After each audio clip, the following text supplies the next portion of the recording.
Good, good morning, everyone. Welcome to the 2026 Student Showcase at Saginaw Valley State University.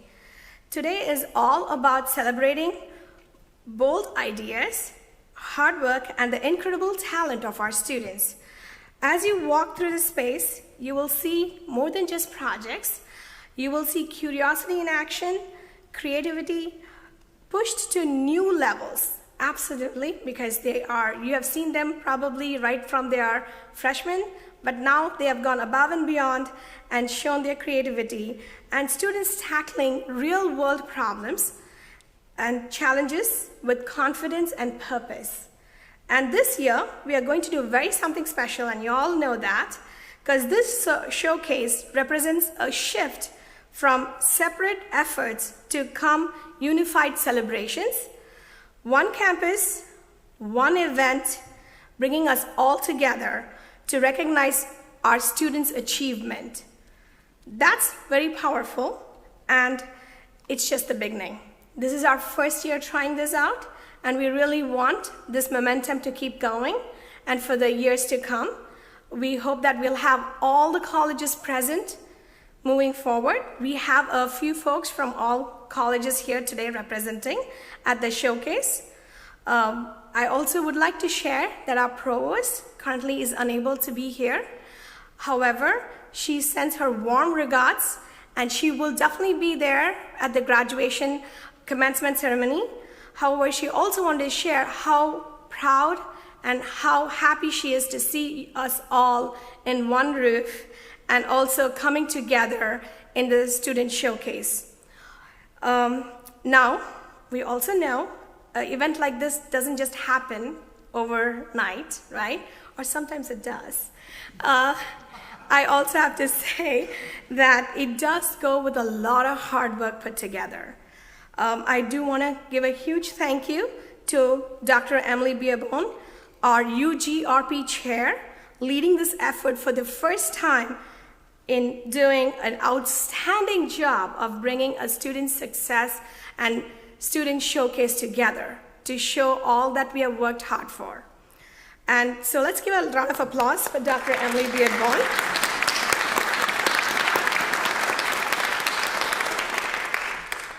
And also to folks who have also worked behind the scenes, to Miss Cheryl Purgrowski for the behind the scenes work that keeps everything running so incredibly smooth, and to Miss Mary Walk and Andy, who's out there, for their expert coordination with the space and making sure food and everything is available. So we have a fabulous day today. Remember, lunch is provided as well, so please stay behind and see the technical presentations as well. And also, last but not the least, to Tony Gracchiola, Dr. Tony Gracchiola here, for encouraging faculty and students from SENT to make the submission, and also for his attention to details, because without him, there won't be a name tag for SENT, and therefore we also made sure that we have to keep it consents. So we also have name tags for Student Showcase, but next time we will have Student Showcase name tags all over. So that would be wonderful. And he has been very phenomenal in his support, bringing all the things together and helping us to make this 2026 Student Showcase a success. And also a great thankful to our faculty who are mentors, and also in judges today. There are our staff who also forwarded their time to come here and judge our students' work. So thank you for your support and mentorship, and for our students, because this is a great journey that they have come through, and we appreciate you and our students. And of course, and to our students, this is your moment. Own it, share it, and be very proud of it. Let's celebrate, let's connect, and let's get inspired. Now please join me in welcoming our UGRP chair, Dr. Emily Bierbone, who will guide us through the program. Thank you.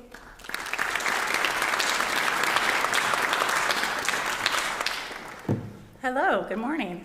How are we doing? Good. Good? Good. I'm doing well as well. All right, so let's just go ahead and get started. Rajani's already introduced me. My name is Emily Bierbone. This is my first year as a UGRP chair. I've learned a lot this year. I've learned a whole lot. It's been very interesting, very exciting. I'm also an associate professor in English, so all of the science presentations, I'm going to learn a lot today, so I'm excited about that. So we're going to do something a little bit different this year. We're going to have a panel discussion on the intersections of AI and research. So let's just go ahead and dive into that panel discussion. I'm going to introduce our three panelists. So first we have Dr. Jadala, an associate professor of accounting. You want to come on up, please, sir? Then we have Dr. Joe Weaver, an associate professor of psychology. And then our final panelist, last but not least, is Dr. Asya Oskilzilchek, the founding director of the Malcolm Field Biomedical Science Institute. So if we could please welcome her.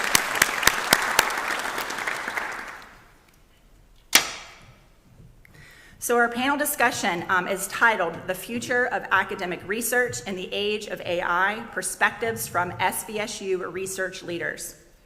Our focus will be on three primary questions, and then after that, my hope is that we can field some audience questions, so then that way the conversation can keep continuing on.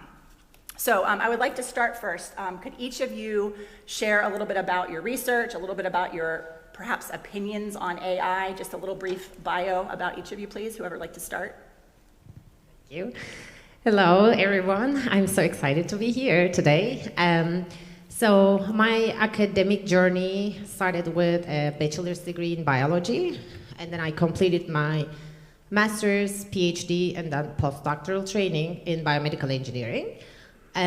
Across all these years, my work, research work, focused on one main theme. It is called biomaterials.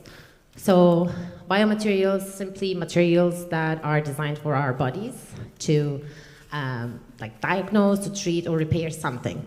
And my research focused on several different applications of biomaterials. One area was bone implants, bone repair. When a bone fractures, it creates a defect, and smaller defects can heal their own, but the larger ones cannot. So bone implants has to be used, but they stay forever in the body. So my area was designing bone implants that help bone heal, but also dissolve over time as the new bone forms. So that was one area. And the other area was drug delivery. So drug delivery systems carry drugs to the specific part of our bodies, and they release the drug slowly to reduce the side effects, and many over-the-counter medications use these systems. My research focused on developing like a very tiny nanoparticles, particles that carry drug to the brain to help treat neurodegenerative diseases. And lastly, I also worked on heart diseases. So our heart valves open and close constantly, but over time they may get stiffened and then stop working properly. So, and unfortunately there are no drugs to treat them or reverse the disease, especially in aortic valve disease. So my research focused on developing biomaterials, using biomaterials to mimic the heart valve environment in the lab, so we could study early stages of the disease and test potential treatments before it becomes irreversible. So it was a long one. No, it was great. Okay, yes, my name is Jadala. First, a brief background. All of my education was Northeast Ohio, undergrad from John Carroll University, a private school, and then similar to Dr. Weaver here, I got a master's from Case Western Reserve University. Then I eventually got my PhD from Kent State University, but between the bachelor's and the PhD, I worked a few years in accounting, primarily public accounting. I worked in taxes. We just had tax day last week. I did worked on business tax returns and individual tax returns. So unlike the esteemed speaker here, we didn't actually help save lives, similar to my research. And I've been at SVSU since 1 BC, believe it or not, before COVID. That's what BC stands for here, in my view. And in terms of my research, it's primarily with accounting restatements. So to give a very brief background, as some of you may know, US public companies need to issue annual reports. Microsoft, the Home Depot, Nike, etc. And believe it or not, those annual reports are not always accurate to begin with, as it turns out. Not that they intend it to be that way typically, but they're not always accurate. So later on, sometimes the company itself discovers that, hey, we made a major mistake, we need to restate. Sometimes an auditor discovers that. Sometimes they work together and find an error. So there are actually different ways to test your research with regards to restatements, with when was it discovered, what year or years were restated, etc. So my research is primarily around financial restatements. Hi, my name's Joe. I'm in psychology, and I'm feeling some emotions because Jadala just outed me as an Ohio person here at SVSU. It's fine. We're okay. But my research is on emotions, emotion regulation, decision-making, and motivation. So in particular, I'm interested in this intersection of our cognitive abilities and our emotional processes and how those intersect to drive our behaviors. But recently, my research lab has taken a little bit of a turn towards technology, and recently we actually did a study on AI attitudes for SVSU students. And I will say that SVSU students do stand out, but in terms of their opinions about AI and how they're used, it's actually pretty similar to national standards. So I think we'll talk a little bit about that today. So I'm here to talk a little bit about how psychology may be using AI, but also how psychology studies how people use AI. Thank you. So our first primary question that we're going to start our discussion with is, how is AI impacting how we, our faculty and students, do research right now?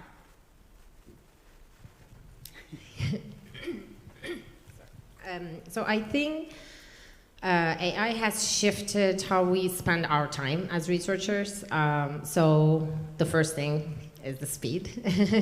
I would say we used to spend a lot of time doing literature research and then summarizing PDFs, organizing the citations and everything. Now AI can do it in minutes, and we can more focus on the thinking process, the designing process, and then the interpreting results, that part of the processes. And I think the second thing is the creativity. I think it affects it in a good way because now we have a brainstorming partner for like 24 hours a day. So we can ask really interesting research questions that can connect multiple disciplines. And based on that, AI can help generate like hypotheses, compare approaches, suggest experimental design. So we need to be cautious, of course, but then it can spark new ideas and then like create really nice projects if you use it nicely. Yeah, so from an accounting point of view, one piece of advice I'd give to the young student researchers here with regards to AI is to check whatever journal you're thinking about submitting to, check the AI policy with regards to that journal. My favorite story about this is from Dr. Betsy Pierce from our department, Accounting, Law, and Finance, where she said that she would see a case study that some professors use in classes. In the case study, it says, AI was used for part of this research, but then when students are asked to analyze the case study, it says something along the lines of students are not allowed to use AI with this case study. That to me is a little conflicting there. So be careful with how AI is used, is allowed to be used with whatever journal you want to submit to, if that's the path you go. And from an accounting point of view, one of the interesting areas in AI right now, as Dr. Weaver and I were discussing earlier, is fraud, where whether it's from a research point of view or even an auditor's perspective in the real world, it's easier to detect some AI, to detect fraud rather, with the use of AI. So that can help save auditors time, that can help save researchers time. Well, I don't know if I'm going to call it fraud, but I think that is a concern about using AI for literature reviews and the like. And there's a couple of concerns that come up with at least class assignments, but I think broader for scientists is that if we use AI for the literature review, and again, being cautious is key there. Caution is key, because there can be things that are included in a literature review that do not belong there. Sometimes AI will hallucinate, and I've had students turn in papers where there is a citation that doesn't actually exist, and that's a bit concerning. But there's also the other side of the caution here. Who here really likes to exercise? Well, great, then you should all really love reading research articles. It's a thing that might not always be super pleasant. It's a little bit of a slug to get through sometimes, but we change in that process. We grow in that process of reading and understanding. And I'm not saying that AI isn't a good partner there, but you want to bring something to the table, right? You want to know if what is being included is worthwhile. If you are putting something out into the world that you're going to claim is valid, then you need to be the expert there. You need to be co-experts with AI, and perhaps maybe more expert. And relatedly, a concern that comes up is the models that we're using and what's included in those models. They're not trained on all of the academic literature that you might have access to through university. In fact, those publishers might be in a lawsuit right now with some of those model companies to remove that content. So you might not be getting the most relevant and up-to-date from those. I'm kind of going in a little bit to my concern side rather than the hope side. But let me just say that psychology, I think, is very active in research regarding AI, how we use it, how it affects us, and also trying to use AI for increases in productivity in what we do, including paradigm creation. Not every psychologist is really great at like software, so having AI help us with maybe designing some software to help collect data, maybe presentation of results. I even had some students this semester who were trying to use AI to generate some stimuli that they wanted specifically to reflect something and have some more control that they thought they wouldn't be able to get from particular participants. They were trying to create attractive and, quote, unattractive speakers to see who was more engaging and from which students would learn better. Unfortunately, the AI was like unable to make unattractive people, it turned out. They were just, according to us, we were looking at, they're like, we think that they're all attractive. However, the students who participated in the study rated them at 2 out of 10 for attractiveness, so I don't know. Somebody's off, me, AI, I don't know. But anyway, there's a lot going on with AI for sure, and it's an exciting time, but maybe a little scary. All right, thank you. So we've touched a little bit on maybe some of the benefits or positives of using AI in research. So I'm just wondering if any of you care to elaborate specifically on how you think AI could improve research in your field. Yes, so in my field, biomaterials, we used to design materials by trial and error a lot. But now we can design them on purpose. So let's say I'm designing a heart valve. I need to look a lot of different polymers, a lot of different materials, chemistries, and architecture. And but now with AI, it can look at like huge data set. And then it can compare all the mechanical properties of the material. It can check the material-cell interaction, for example. and suggest me the formulations that will most likely work. So now instead of trying like 200 recipes, we can just pick top 5 and then try them in the lab. So it's, I think, massive shift in efficiency. Another promise, I would say, is the translation from bench to bedside, so we can get our opinions to patients faster. Because again, AI now look at the data and then tell us which material most likely to be safe, manufacturable, scalable. So it speeds up there, and also it will look at from the clinical data and say which patients most likely benefit from this specific therapy. So it's translation is easier. And the last one, I think that's the biggest one, I love that.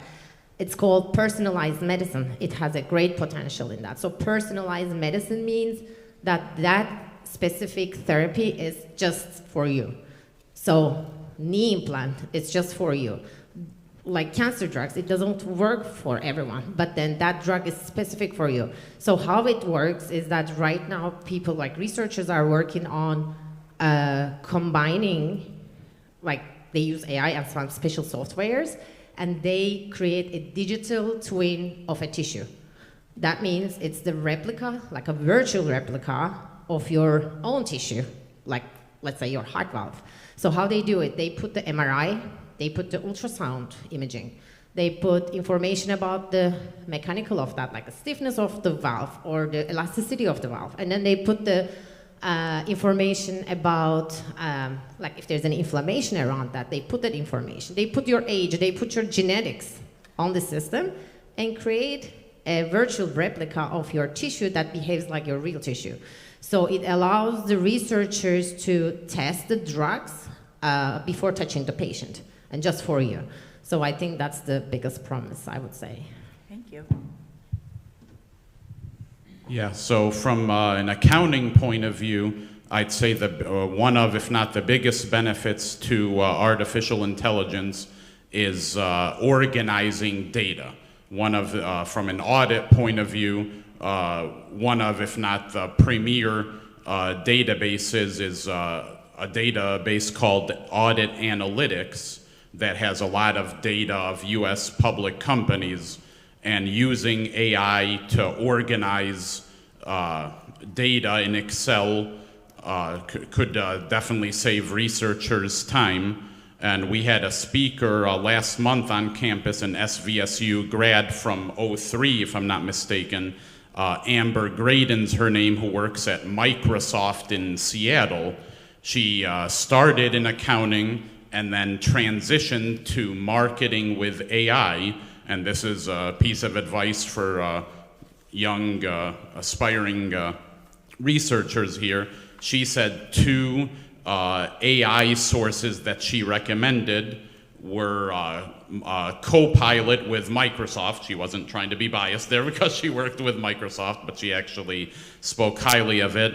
And Claude is another source for AI that could be beneficial. But yeah, in terms of organizing data, sorting data, all of that stuff, AI could help save time, but definitely, as both esteemed speakers said here, proceed with caution.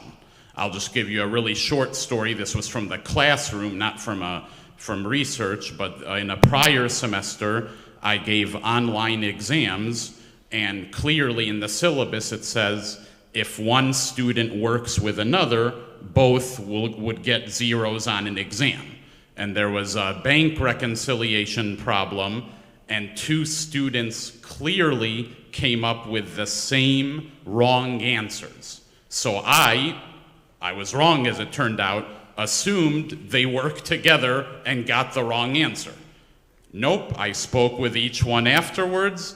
Each student used ChatGPT, which gave the same wrong answer to both. So definitely proceed with caution. We're very optimistic here. Ozzy, I think that you're really leading the pack with the actual answers that we're supposed to give. So I am also, I don't know, chronically optimistic, but with a tinge of, okay, heavy dose of caution. But I think that the ability to discover in large data sets is probably the primary hope. There's, I think, a lot of unanswered theoretical questions out there, and trying to tie things together would be nice with the help of AI. I can't honestly speak to how close we are with that being a reality for us. But I think in what the tools are particularly strong at can be adapted to psychological research too. So for example, you were talking about trying different recipes for I don't know, probably successful outcomes. I think that we could probably do that too with paradigm creation. Data collection perhaps might be another area that would be facilitated with AI. So designing different ways to collect data, maybe engaging with our participants in other ways to make it more likely that they're going to complete the surveys and answer questions that we'd like for them to do. And I'm also thinking about some people that I know who really like to engage with ChatGPT as more than just a research brainstorming partner, but maybe also just to share all kinds of things about their life going on. And that's a really rich data set that's like case study, but on the magnitude of 10 million people. So that might be something that psychologists can work with these companies to try to get some data out of there that might be beneficial. And I know that there's other research going on in terms of how efficacious these virtual therapists might be in helping people who don't have access. And I think that's an area that I'm really hopeful for. I'm also really concerned about because of, as you may know, there's some stories about some unfortunate outcomes where people have really confided in like ChatGPT and maybe led a different direction. So it's a path, but optimism for sure. Thank you. And so our final question today is essentially, and I hate to end with not necessarily the negative side of things, but like, what are your biggest concerns in terms of using AI in your field? And I mean, it could be research, it could just be in the practical side of things. And you have shared some of your concerns already, but are there any that you think are sort of at the top of the stack, if you will? Yes, so there are some concerns. So in research, I would say one of the biggest concern is lack of explainability. I think they also call it right now black box problem. So AI can give us answers, but it doesn't show us how it reaches to that answers. So in science, for example, in biomaterial development, it can tell me, okay, this material is going to be best for heart valve, but it doesn't show me the steps how it led to that conclusion. So, because AI looks at millions, billions of parameters and learn the patterns, but not the mechanism. So it's not the science behind it. So in science, however, in research, it's crucial because if you don't know the mechanism, if you don't know what you do behind your work, then you cannot troubleshoot it. So if something goes wrong, how are you going to fix it?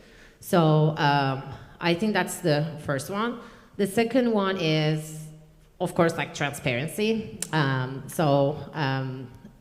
Like we need to be transparent.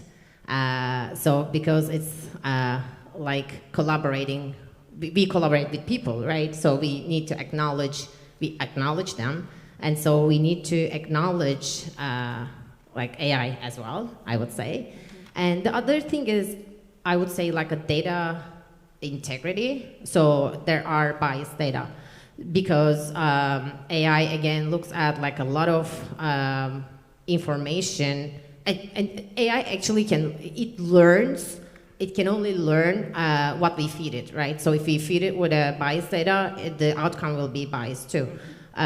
So let's say I am designing a drug, and the drug design model is trained only on people who are between 20 to 40-year-olds. So then eventually my drug is going to work best for them, but then it will not work in children or like older adults. So if the training data is not diverse, then the predictions will not be diverse either. And again, we know that it fabricates, like you said, it hallucinates, it fabricates details because when AI doesn't have enough information, it kind of like fill in the gaps that sounds plausible, but scientifically wrong. So we really need to check, verify, validate all the sources, I would say. Yes, so I'll agree with that last point for sure, is validating the sources to begin with. And just in terms of data organization, AI can do things extremely fast, but as mentioned several times, check the work. Make sure that it seems reasonable, it's accurate, but from an accounting point of view, as long as you do that, I don't think there are too many AI concerns when it comes to organizing data in research, not too many from an accounting perspective at least. I want to say that I do have almost the same amount of hopeful things as I do concerns. So I just want to throw that out there, but it's going to sound worse. So I think my biggest concern is probably the one that a lot of people have. In fact, there was a Quinnipiac poll that was just released asking Americans about their opinions with AI. 80% were concerned. That's pretty high. 35% were excited. So there's still, I think, that air that this can be really transformative in a lot of ways. But in particular, they were concerned about transparency and lack of regulation. I think in similar ways that we're concerned as researchers, we don't know 100% of what's going into these models. In fact, Anthropic just had a leak about how their models work, and that was really revealing to a lot of people. But I want to say that I think that everyone who's using AI has now become basically what I am, an experimental psychologist. You've got this thing that can do really amazing things, but you don't know exactly how it does it.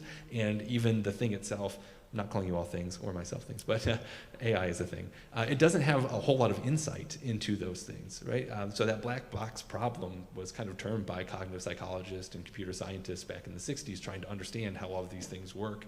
And we still don't particularly know. Interestingly, Anthropic also released a study about emotions in Claude. And they were clear to say, like, well, we don't think they're the same kind of emotions, but man, did they use a lot of language that sounded a lot like what psychologists would talk about in neuroscientists. But that concern about not knowing what's going on under the hood and not knowing about what's behind everything, I think is my big concern in terms of how can we trust that going forward. If we were to have that same kind of technology, but maybe have a little bit more control in terms of what it's being fed, rather than like a general model, but maybe something more specific for each of those fields. I think people might have a lot more trust there. But outside of that, the other concern that I have is a little bit more societal, I suppose. When we are using these tools, there are implications for it. You know, it's not like a public good where everybody gets to weigh in per se, that there are costs and benefits that are different for different groups. And I think that's something for us to be mindful for. And the last thing that I'll throw out there is because AI can seem so much like a person, and I mean, the Turing test totally blown out of the water, right? Like, there's no way that anybody can like have a chat with the chatbot anymore and have a high degree of certainty that they're talking to just a chatbot or a person. I don't know. That test is gone, but it can bleed over into other areas that still seem to be pretty uniquely human. So as we continue to interact with these, I still have concerns about this artificiality of meeting human needs like belonging and even competence, right? So people can use AI and feel very confident about something, but they haven't gone through the process of learning it themselves, and that's a false inflation. And I worry that a little bit for students in particular who are coming up through research, that it's like, I push a button and I'll get this literature review and like, boom, done, right? Like, I'm an expert now. It's like, no, you're putting out things that look like an expert, but you are not yet an expert. So tempering the pace that AI can offer with the importance of continuing to like develop ourselves. Yeah, thank you. So we have some time for question and answer. What questions do you all have? Does anybody want to, would you like a microphone? You're just going to use your teacher voice? In 2027 alone, AI is projected to use upwards of 6.6 billion cubic meters of fresh water. What are the panel's thoughts on the environmental and ethical concerns of placing this ever-growing drain on our planet?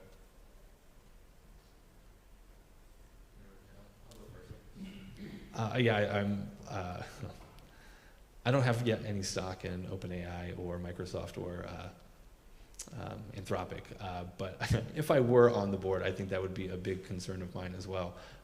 In terms of use, that's the cost benefit. You know, who's benefiting from it? Who's paying the cost for this? As you're mentioning, fresh water is a limited resource, and there are places on our planet that are very close to 0 day for water, and I think the narrative that we hear a lot is that AI is going to be transformative and the cost is going to be worth the benefit. That's a marketing thing right now, right? Is it worth it? Are we seeing the benefit to offset that cost, particularly in environmental research? I unfortunately don't have an insight into how AI might be helping improve these environmental concerns to know if that's offset, but I can say I hear that concern, I feel that concern. I'm going to say a little bit about that as well. So being in English, one of the things that I teach my students is to know who the person is. Like if you're doing research, who is the author of this? What are their values? What are they trying to accomplish? Are they trying to persuade you? Are they trying to convince you? Are they trying to change your mind? Are they just trying to educate you? And so I think that can bleed out into the other fields as well, knowing if somebody is saying, well, this is going to be transformative. Transformative for who? It's not going to be transformative for everybody. There's always going to be people that are overlooked, and so it depends on who you are, right? And so if, as Joe said, it's marketing, right? So I mean, if you are in an ivory tower somewhere and you're saying it's going to be transformative, perhaps it will be for you, right? But for somebody that is in everyday world, perhaps it's not going to be transformative. So it's not going to be a universal change or question. It's going to depend on who you are and where you fit into the structure of our society, essentially. Anybody else want to expand on that question? It's definitely a very big concern to me. From science perspective, I just hope by using that AI, at least the benefit of AI, finding something that prevents that. So if AI is that powerful, hopefully we can find a way not just to use the water, but just like fresh water, but just find something else. I think I would just add that. Thank you. Jennifer? So I appreciate your comments on how AI can potentially improve rational design and identification of drug candidates and those sort of things. But the scientific literature is full of examples of serendipitous discoveries, and I'm wondering if we rely too heavily on AI, if we actually are going to move away from the opportunity of these unexpected serendipitous discoveries. I couldn't understand the unexpected, the word that after you said unexpected. Serendipitous, so like something that was unexpected, something that you find by accident. Oh, okay. So by AI or without AI? Historically, right? we found it accident. Penicillin, for example, right? Yes. Penicillin was discovered on accident. Okay, so the thing is like with machine learning, from what I know, I might be wrong, but from machine learning, other than like not just the Copilot or the ChatGPT, but the other systems, some of the systems learn by like combining things. So it's learning. So it actually, again, accidentally produce something. So it takes from here, it takes from there. And so yes, human does that, but now machine starts to combine that to make that accidental work on the like system. And then normally you may not think of it, but then it made it for you, and then if you can go and then try that drug development, then it might work. So yes, so human has been doing accidental discoveries, but also with like a deep machine learning, I think they start doing it as well. But again, it needs caution because you can try, but shouldn't heavily rely on that. You shouldn't heavily rely on, okay, I'm just trying like this, put all the parameters, and then this like came out, and then I'll just try. I mean, it will reduce cost, but you need to still, like, when you have those information, I think you still need to look at what the mechanism comes from. So what is the science behind it? But again, yeah, accidental discovery is still, like, a machine is doing that too. So if I can add one extra thing there, that aspect of serendipity, of human creativity coming from unknown sources, I think maybe the combination of the two might be really important, right? That maybe machine learning systems are good at the systematic approach, and maybe humans are great at the not so systematic approach, and maybe it can be a good synergy. That was pretty corporate sounding, but I think it can be a good blend. I think we have time for one. Oh, I'm sorry. I want to add one more thing, actually. So I think also one of the other important thing is in the lab. When you're in the lab, the accidental findings is like observation. So yes, you try something like a procedure or something, but when you look at the solution, if it gets cloudy, if it's like reflecting the light different, so I think this is very important as well. So you need to observe, you need to keep observing and understand, oh, it was supposed to be like this, but now behaving like this, what's happening here? So questioning that too. I wanted to add that. Okay, thank you. Stephanie, we have time for one more question. Yeah, so we mentioned about journals suing the companies as far as intellectual property. I have the reverse concern also. When you use AI as a part of your research, they're looking for ways to monetize their platforms down the road. For example, I'm doing antibiotic research, so I mean, it's low, but there's a potential for commercial application in the future. I have avoided it in part because of attribution. So down the road, they can come back and say, hey, we had a role in that discovery. We should be, one of the beneficiaries of it. So I would just say, I have that concern from a research perspective, especially with American science. Absolutely. Maybe a bit cynical, but I guess just play their playbook, right? They don't mind taking everything from everyone else, so maybe maybe you can take from them too, without consequence. I think that's a really interesting point, and I have to be honest, I haven't really heard a lot of the reverse of that perspective of what if they're going to come back, and I suppose if you have the AI system, you're going to be able to detect all of those times, and perhaps with the push for regulation of putting something out there like a watermark, a digital watermark, to indicate that this came from this system as a way to trace it, that would be a potential there. I'm personally just a big proponent of transparency all the way around, and probably our human species wouldn't be here if we were 100% transparent. But I think that being open and, if it is a big concern now approaching whatever company that you were working with and getting their perspective on this, and maybe, I am not a lawyer, asking them to give some type of statement about how you're releasing you from whatever. I don't know if they would ever do that, but I don't know. If it's a concern, I mean, just talk about it before it gets to be a problem later. Yeah, thank you. So I just want to say thank you to our panelists for their discussion today.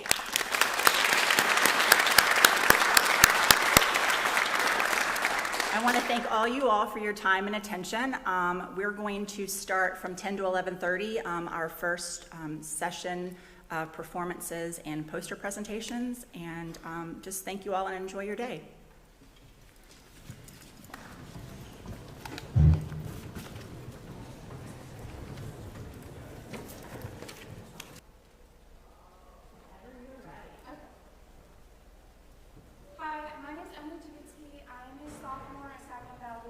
And I play the competitive speech team here. We go to regional competitions.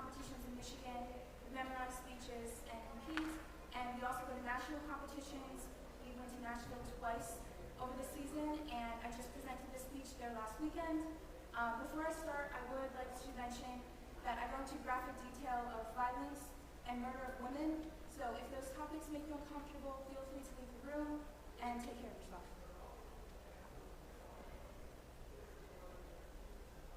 Earlier this year, Meme Kess was walking in Chicago's uptown neighborhood when her life was violently interrupted by a random man she never met.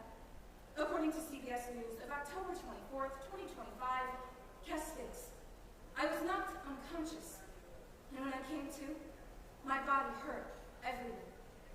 I was scared. I was disoriented, and I realized just how vulnerable I was. The attack left her with life-altering injuries, and her story is just one of thousands. Gender-based violence, or GBV, is harm inflicted on individuals because of their gender. The Wilson Center calls gender-based violence a global pandemic affecting 1 in 3 women worldwide. These violent acts stem from social norms that diminish women's worth, leaving countless women to shoulder the burdens of violence and abuse in their day-to-day lives. Gender-based violence is relentless and pervasive political doctrine that remains largely disregarded by U.S. policy and law. Therefore, it must be recognized, tracked, and prosecuted as hate-based extremism. GBV is broad. It moves through our culture, our digital spaces, and our legal spaces. And we cannot fight what we refuse to fully map. So today, I'll examine 3 main causes, and I'll follow each with a clear solution. Because men's murder of women is the ultimate tool of terror in the male supremacy. On December 6, 2022, The Independent reported on the death of Shanquella Robinson, a young woman from North Carolina who died while on vacation in Mexico. Mexican prosecutors ruled her death a femicide, a gender-motivated killing. But here in the United States, no such legal category exists. Leading us to our first cause, the lack of recognition of femicide. Other countries have recognized femicide as the deadly culmination of gendered violence, and that naming it is a prerequisite to preventing it. Yet, the United States continues to fall behind. Shanquella Robinson's story reflects society's hesitation to name violence against women for what it is. The World Bank ranks the United States among the worst developed nations for intentional killings of women. Yet, the absence of a legal definition of femicide makes it nearly impossible to identify or monitor how GBV escalates into lethal violence. The National Organization of Women, August 6, 2025, notes, law enforcement agencies and the FBI track homicides, domestic violence, and intimate partner violence, but do not distinguish killings that are rooted in gender-based hatred. Without this recognition, femicide is erased in policy discussions, misclassified in databases, and misunderstood by the public. Thus, our first solution is to name femicide as a form of gender-based violence. Media and cultural institutions must acknowledge femicide openly, refusing euphemisms that soften its severity. Legally recognizing femicide as a distinct crime would strengthen our ability to track, prevent, and prosecute GBV as a whole. The United States can look to Mexico's general law on women's access to a life free of violence as a model. Mexico's law defines femicide and mandates specialized prosecutors, gender-sensitive training for law enforcement, and national data collection systems. I have created a pamphlet with resources, including a QR code linking to Mexico's law, which you can share with your representative. Also, in my pamphlet is a link to Women Count USA, an organization that tracks the lives lost to GBV. You can donate, share their database, or simply learn from it to speak about femicide in your communities. On April 23, 2018, Alec Manation drove a van into pedestrians on a sidewalk, killing 10 people, 8 of them women. Manation told police he wanted to inspire more attacks, claiming his massacre was retribution against women who rejected him. This leads us to our second cause, digital radicalization.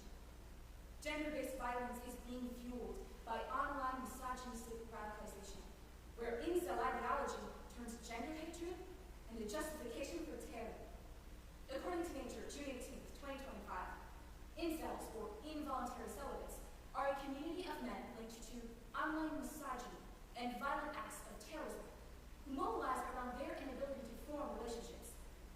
UN Women of May 15, 2025 reports 2/3 of young men regularly engage with masculinity influencers online. This misogyny in digital spaces is a pipeline to gender-based extremism.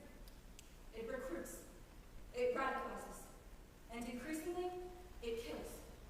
As Instinct Media points out, on February 21st, 2024, deadly violence perpetrated by incels has risen in the past decade. Elliot Roger killed 6 in Isla Vista in 2014. Jake Davison killed 5 in Plymouth in 2021. These are declarations of war against women, and we must track it before another tragedy occurs. This leads us to our second solution. We must disrupt digital pipelines of gender-based violence before they escalate. Therefore, the terms and conditions of social media platforms must explicitly recognize incel ideology and misogynistic extremism as forms of hate speech. They should also incorporate AI-based moderation tools to track and remove violent misogynistic language. The United Kingdom's Online Safety Act of 2023 offers a model. It holds platforms legally responsible to protect women from extremist content and to mitigate risks related to gender hate.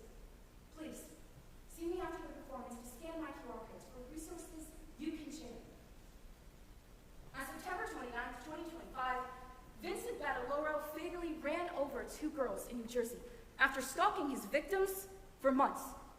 Still, he is not being charged with hate crime. This leads us to our final cause, the law itself. The United States does not prosecute gender-based violence as hate crime, and that legal failure enables it to continue. In the US, murders and assaults of women are framed in relation to their attacker, wife, ex-girlfriend, or daughter. This legal framing makes it hard to charge and convict perpetrators whose crimes are motivated by gender bias.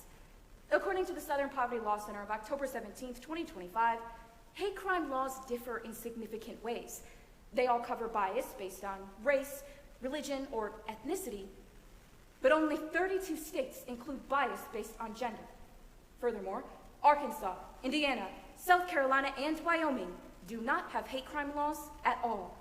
And part of the problem, as Policing Insight points out on December 13th, 2023, lies in how the law defines hate crime. Investigators note that hate crime laws require proof of motive, showing the victim was attacked because of the protected characteristic. Even when police and prosecutors believe bias is present, these crimes can be difficult to prove in court because the qualities that translate to a hate crime designation are so restricted. Our final solution is to close the legal gap that allows gender-based violence, including femicide, to escape hate crime prosecution. This begins with explicitly adding gender and sex as protected categories in all statutes. We can look to Michigan's 2025 Hate Crime Act for a unified definition. According to Michigan Public of January 28, 2025, Michigan's Hate Crime Act expands the definition of hate crimes as acts of violence, intimidation, or damage motivated by the victim's characteristics, including gender. To help identify your state's hate crime laws, I have compiled a list of states that have yet to take action against gender-based hate crime. To view this list, as well as Michigan's 2025 Hate Crime Act, please see me after the performance. Our society continues to frame gender-based violence as tragedy instead of ideology. Today, we identify 3 unique causes of GBV and follow each with tangible solutions. Gender-based violence is not misfortune. It is not loneliness misunderstood. It's hate, structured, contagious, and increasingly deadly. Until we name it, track it, and prosecute it, it will continue to sharpen its weapons in silence.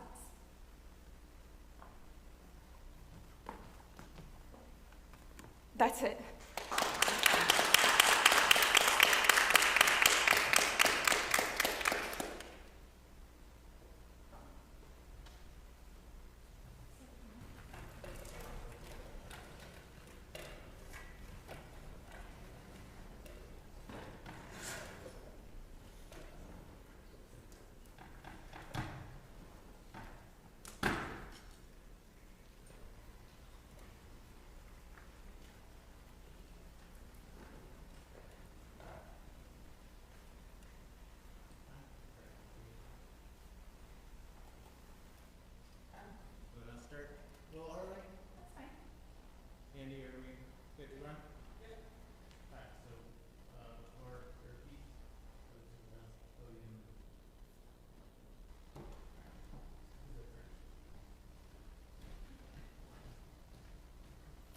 All right, hello everybody.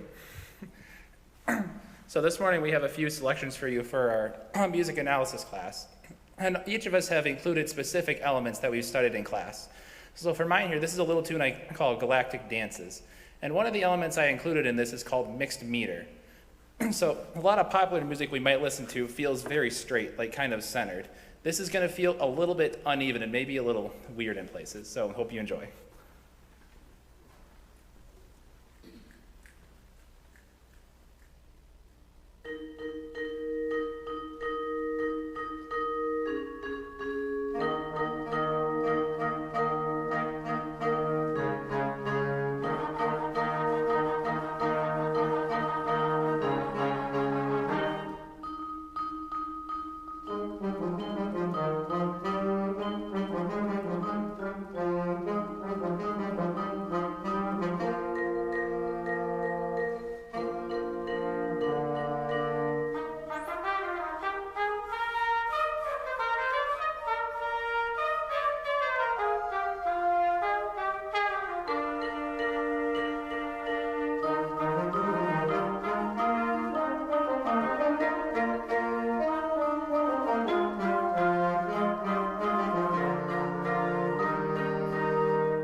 Me. What I wanted to focus on for this piece is quintal harmony, which is harmony based around the fifth.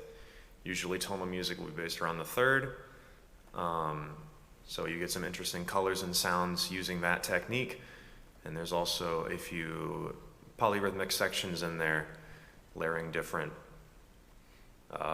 rhythmic values over top of each other. So I hope you enjoy.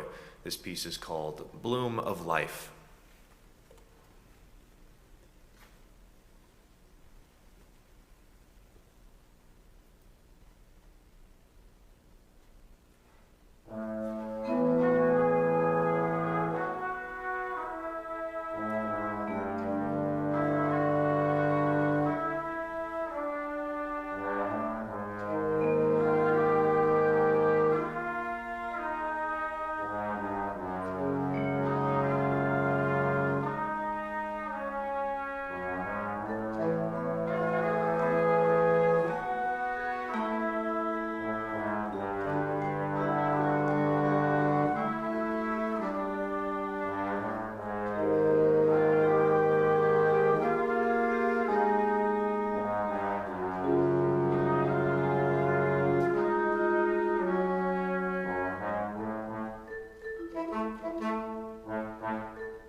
Hello.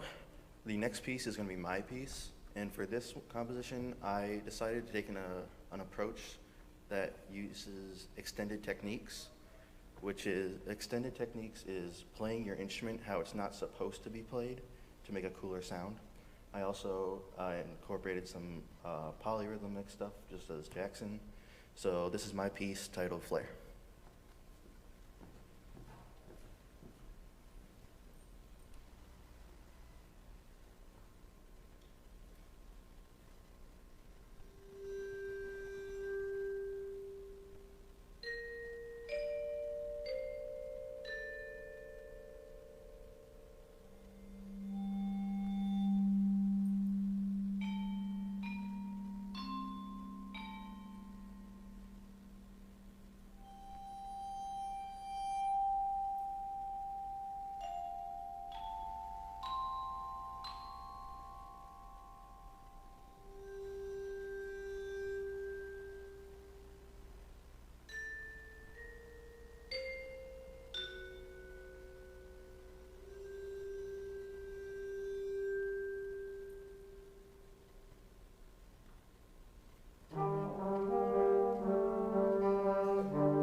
Hi everyone, I'm Brandon, and next you'll be hearing my piece, which is titled Through the Maze.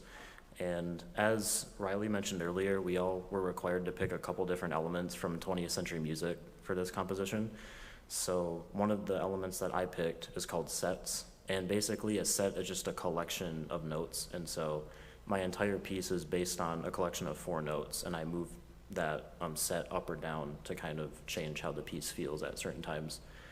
And the other kind of thing I used is called odd meter. So most music that we're used to is in 4, so there's 4 beats in a measure, but there's a couple sections in this piece which includes 5 beats per measure, so 5/4, and it creates kind of like a different feeling. So yeah, hope you enjoy it.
Hello, my name is Zoe. My piece is entitled A Walk in the Night, and the elements that I chose to focus on are minimalism, so it's a lot of repetition and then the instruments layer rather than it being super harmonically complex. And I've included some polyrhythmic sections as well, so I hope you enjoy.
Hello everyone.